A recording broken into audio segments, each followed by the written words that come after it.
Hello and welcome to Accent Excellence. I'm Chuck Lionberger and this is the Top Terrier. Coming up on this month's show, we're going to introduce you to Stephen, the very first Top Terrier here at William Byrd High School. Also, we're going to introduce you to the literacy plan for Roanoke County Public Schools. So stick around, we're jumping into the dog pound on Accent Excellence next. This is who I am. I can't do it alone. I'm a good person, and the truth is, I break the law. I ignore what my parents taught me, and I thought everything they said was a joke. No longer can it be said that I am my own person. I'll tell you one thing for sure. I've become a slave to the drinking crowd.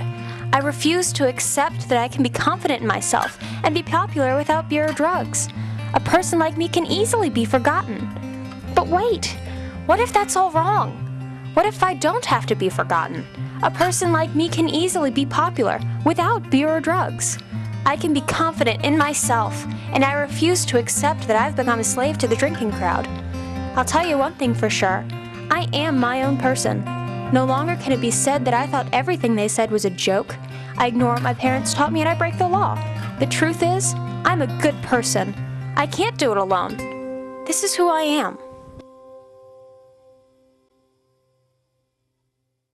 Hi and welcome back to Accent Excellence. As you can see, we're here at William Byrd High School, and ladies and gentlemen, it is my distinct pleasure to introduce you to the Top Terrier. Not just the Top Terrier, but the very first Top Terrier, and that's Stephen Olson here. And of course, also joining us is Tammy Newcomb. She's principal here at William Byrd High School. So folks, thanks so much for being with us. And first and foremost, Tammy, where did you come up with this idea of the Top Terrier?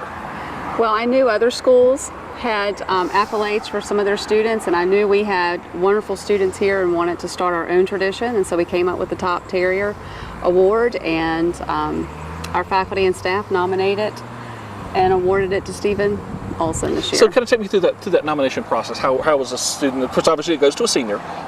It's a senior who's been here usually 4 years, and the senior class nominated students, and the top 5 students were given the opportunity to submit a resume to me, and then we put that resume in a PowerPoint and sent it to the staff, and then the staff voted.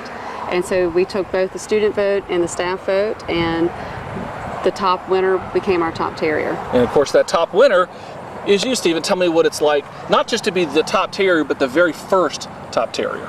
Well, it's truly a great honor to represent my school and also to be the first one. I'm very blessed to have this opportunity to just be a representative for them, and it's really awesome to be recognized in this position. What does it mean not just to be a terrier, but to be that Top Terrier? It's just, like I said, an honor that we represent the school, the great qualities that we have here at William Byrd, to attend sporting events and the great traditions around here, and so yeah, it's an honor.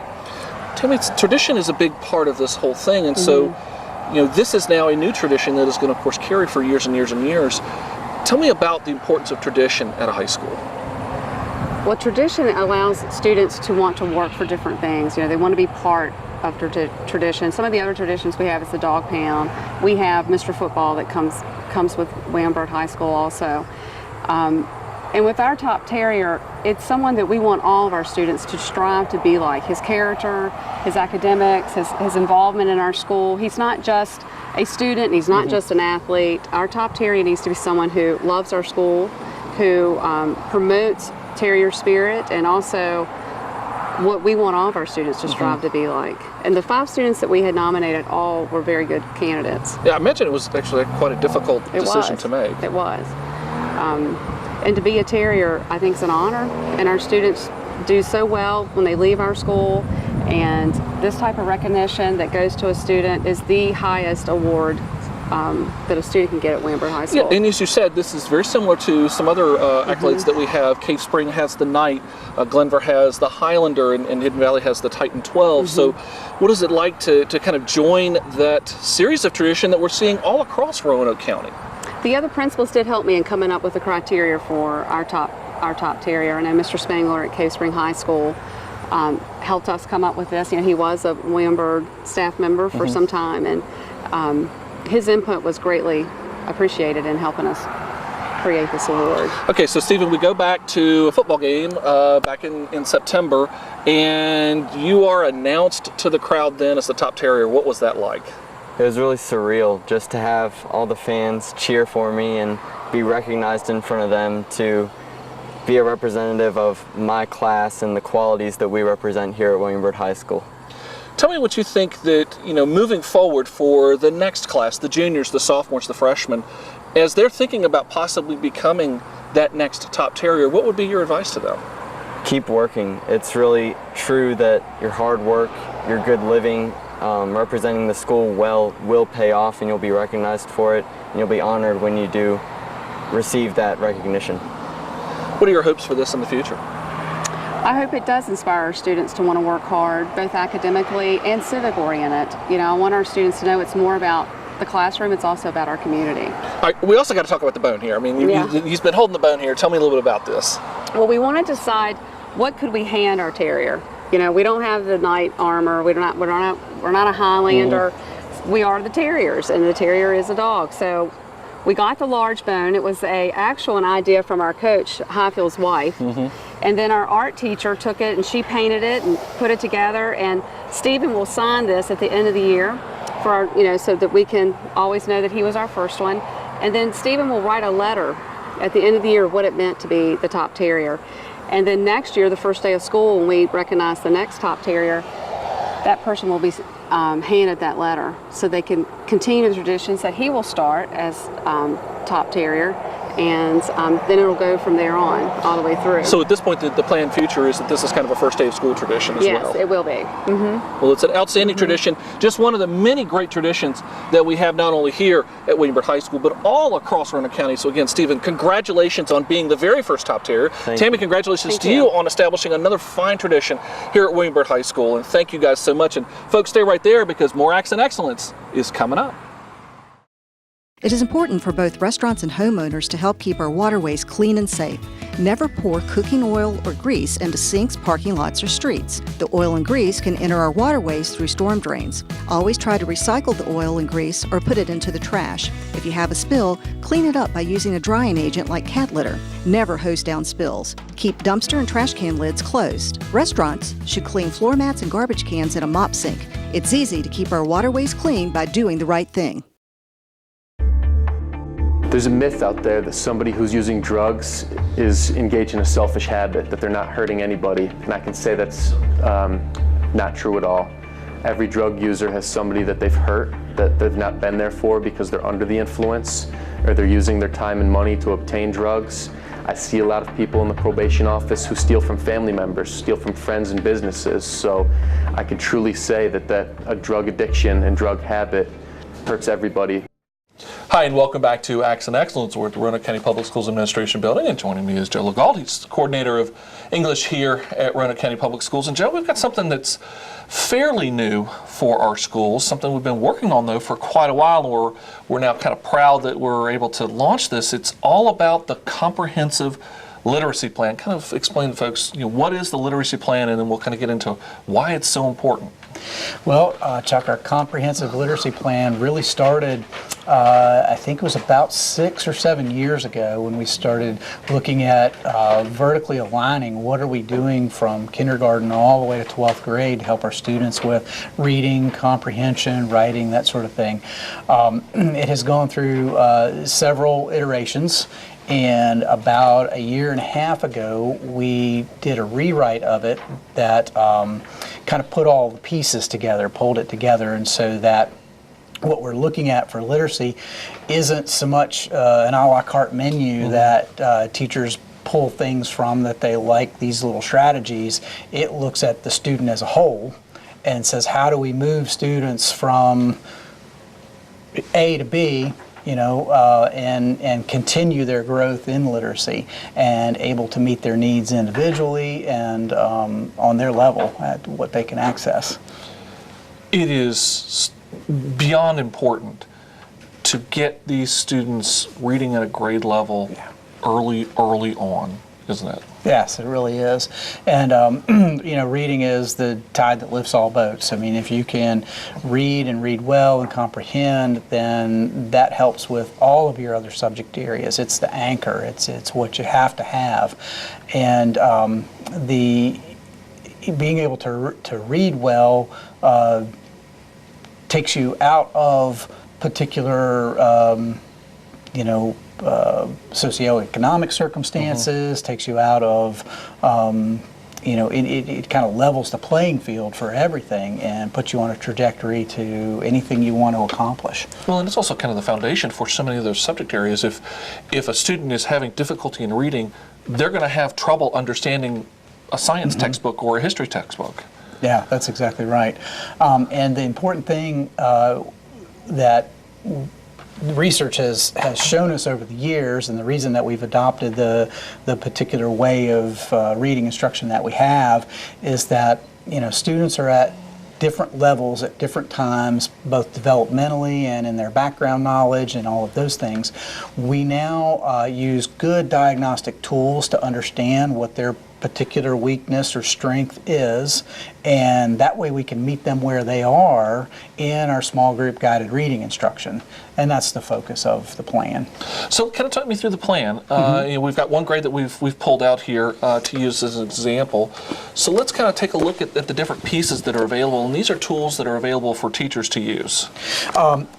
First, I'm connected together here, but first the comprehensive literacy plan itself, this is the teacher's guide to it. And the first part of the teacher's guide explains why we do what we do, the research behind it, the philosophy behind it, and then it shifts to kind of a how-to guide with examples. But what the examples are is they're examples of, this is a first grade guided reading support material. The teacher would have 6 copies of this so that they can use it with their students during their reading group, and depending upon the strategy that they have, they've got these nice color, it's bound, they've got different things that they do, but we've tested the students, we know what the students can and can't do, and what the next steps are for each individual student, and we can put them in the small group that matches and move them through and start to build that literacy in the child. One of the other things that seems to be very beneficial, because again, this is something that we're adopting countywide, is this sense of flexible consistency. While it's flexible, but it is what the resources are consistent from school to school to school. Right. And it's very important. We're having more and more students move from one of our schools to another one of our schools, more so than I think in a long, long time, if ever. And the important thing is for these students to have kind of a substantially similar experience when they leave one school and go to another school. The feel is the same, they're in the same place, they're doing the same stuff with the same strategies, but that flexibility meets the students where they are. Wherever a student lands, they're going to find groups of kids who are on their level with their same particular strengths and weaknesses, and we've got the tools and we're equipped and we're training the teachers, we're providing the materials so that the teachers can meet them where they are and move them in their reading ability. So far, what's been the response from teachers? It's at first teachers have a healthy skepticism, and I call it healthy because in education we tend to do panacea of the year, the kind of thing where this is the latest and greatest, and then it goes away, and there's no consistency or follow through or anything, and so they look at it and go, okay, is this real? Is this really going to be good for students? And I think that's the key is when they see the plan, when they get the training, and we send them to visit schools that are doing this already, they say, this is really helping students. And so, okay, all right, it's hard work. It's different than what we've done in the past, but it's really, really good for kids. And we started with first grade, and we're moving into second grade and circling back to kindergarten. So it's a 3-year plan. We're in the beginning of our second year of it. And from first grade teachers, I'm getting great emails. I mean, one said this was life-changing for she and her whole team, where they've moved the kids farther than they've ever been able to. So it's good reaction. Yeah, it's great reaction. And again, it gets back to that so critical importance of especially having those students reading on grade level by the time they get to third grade, because that can affect everything from beyond middle school, high school, even into adulthood, getting that early start on reading. Yeah. So, well done on putting together a great reading plan, and we appreciate Joe being here as well. And folks, we want you to stick around because we got more Accent Excellence still to come. Thank you. A little soap and water can go a long way. When you wash your car in a driveway, The soap, oil, and grease can flow into storm drains and pollute our rivers and streams.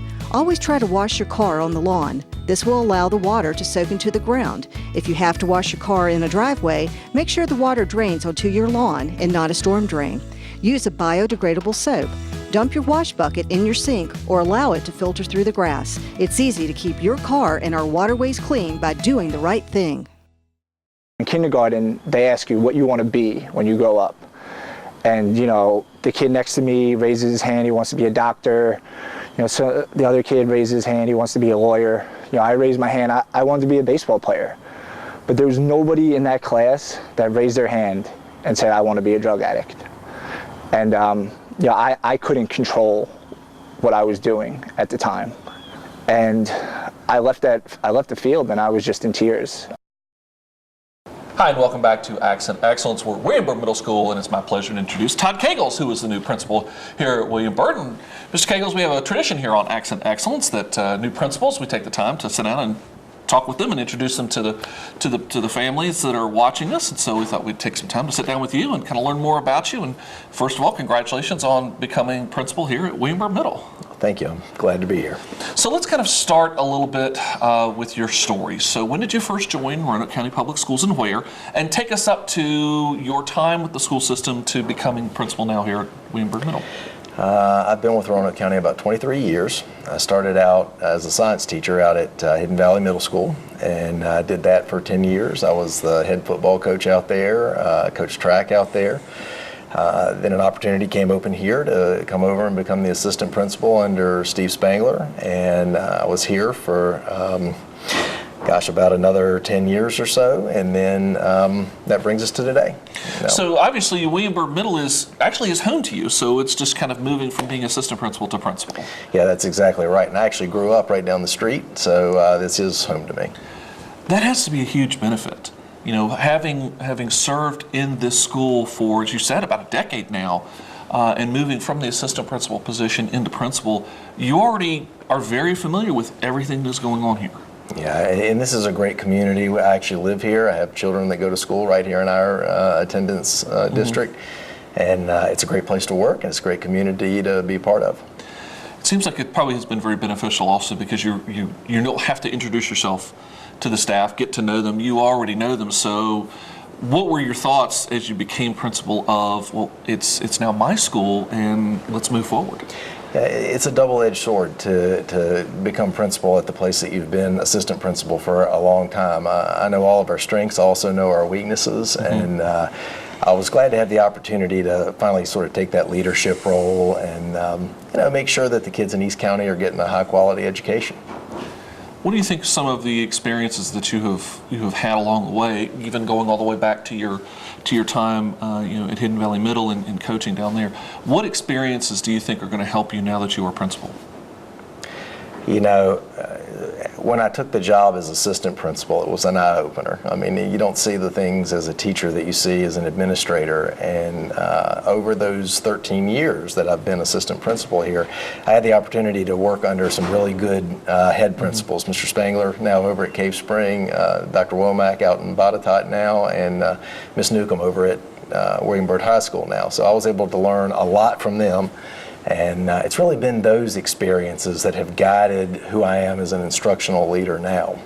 And it's actually very beneficial. This is like Northside and like Glenver. It's kind of an interesting situation where the middle school and the high school are literally next door to each other. So Tammy Newcomb, we should mention, of course, who was principal here, has moved across the parking lot and is now principal at the high school.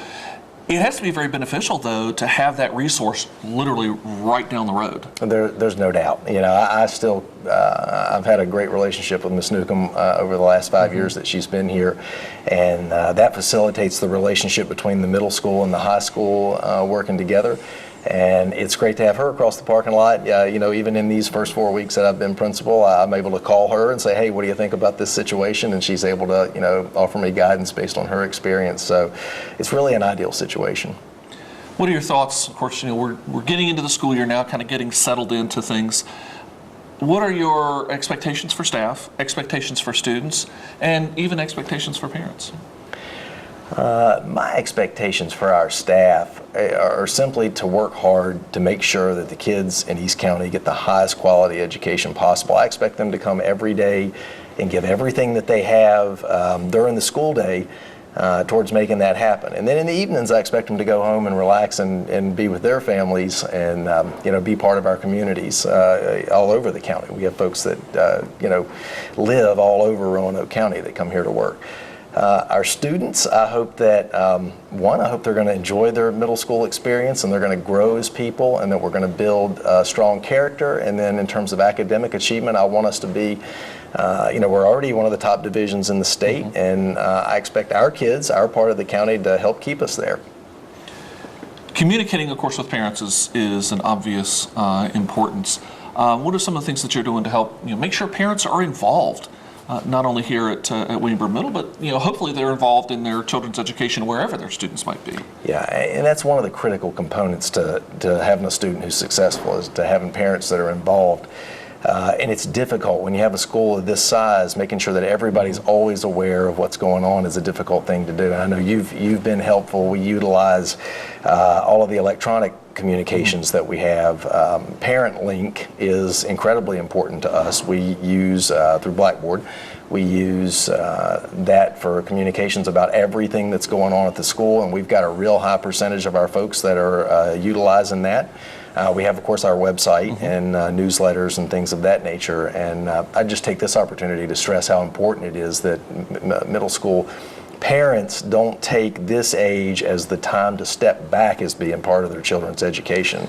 Middle school is really the time where you need to make sure, more than any other time, I think, that you are involved with your kids and you know exactly what's going on with them. Well, absolutely, because this is the time when that academic resume starts to really be built, that 5-6 years from now, when they're approaching a college or some sort of school, here I am, but they need to start that planning now. That and there's so much growth that takes place between 6th grade and 8th grade.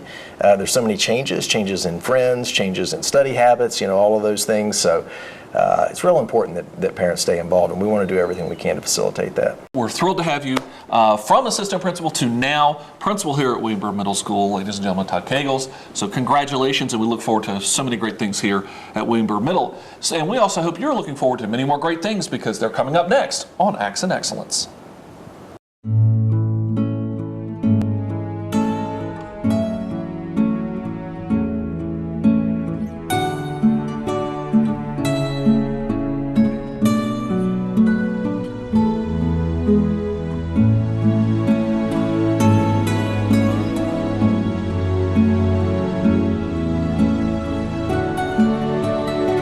Cared then, I need you to care now. Don't turn a blind eye to teenage drinking. Hi, and welcome back to Accent Excellence. We're at the Roanoke County Public Schools Administration Building, and joining me once again is Barry Trent. He's head of Health, PE, and Driver's Ed here at Roanoke County Public Schools. And Barry, it's October, and that means one thing: partnering for the privilege. That's right, Chuck. This is a program that we've been doing for a long time now. It truly is a partnership between Roanoke County Schools, Roanoke County Police, the Allstate Foundation, the Virginia Transportation Safety Institute, and certainly the students and the parents. So this is all a series of 4 presentations that are going to be coming up. In fact, we got the list of presentations right there on the screen, and we'd love to have kids come out, and not just kids, but also parents to come out and see this. Well, actually, parents is a primary target. We want parents coming with their student, and the whole idea there is so that they can understand this is a cooperative effort, and they can both understand really the ramifications to a student getting a license, what it takes, some of the expectations and some of the challenges. So that's really, it's an effort, and we consider it a whole partnership. There's a lot, talking about getting a license, and while they're at the presentations, they're going to learn a lot about some of the risks for teen drivers that teen drivers face. Again, they're inexperienced. What are some of the things that you hope parents take away from the presentations? I hope, number one, that they take away their role in the process. I mean, 8 out of 9 students would say, or really it's 9 out of 10, say the parent is the greatest influence.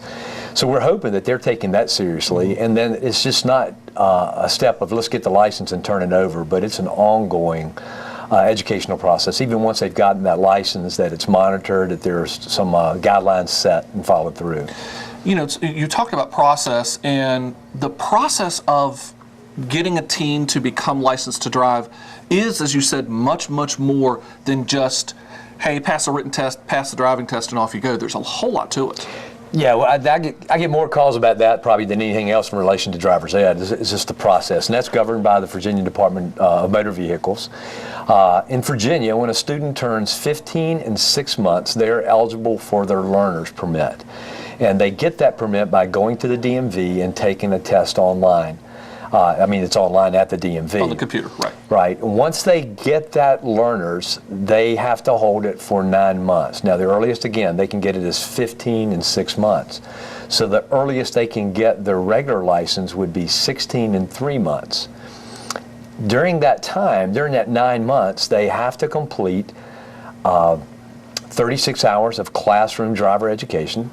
And they also have to complete 14 hours behind the wheel with a certified driver education instructor school. 7 of those hours are actually driving and 7 are observing. And then in addition to that, the parent is going to have to sign off that they have driven 45 hours with the parent, 15 of those being at night. So it's really important that parents kind of log that process and keep track of that. All right, so Barry, so now that a student's actually gotten their license, and really it's actually their first license, to get their actual kind of real permanent license, that involves a trip to court.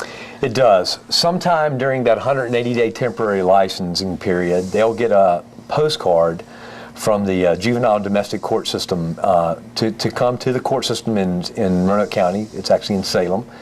And there it's about an hour to a 90-minute presentation program where they actually turn over the license, and they turn it over to the parent, not to the student, just to emphasize the fact that the parent has control of that license. It's a very powerful presentation, especially, frankly, for the parents. It really is, and I think they do a nice job there of really emphasizing the role that the parent plays at that point. And it's not over. It's important to know that in Virginia we have a graduated licensing program. So that first year that a student has their license, they're limited to one additional passenger under 21 if they're not family members. So that's important. We know that one of the biggest problems that teen drivers have is with distractions. And it's obvious, evidence points out that the more passengers they have in the vehicle, the more likely they are to be distracted. And that's a very common question that we get. You know, I have one who was a young driver myself, and always the common question, how many people can I have in the car? Yes, when we talk about non-family members and folks under 21, for the first year it's only one passenger.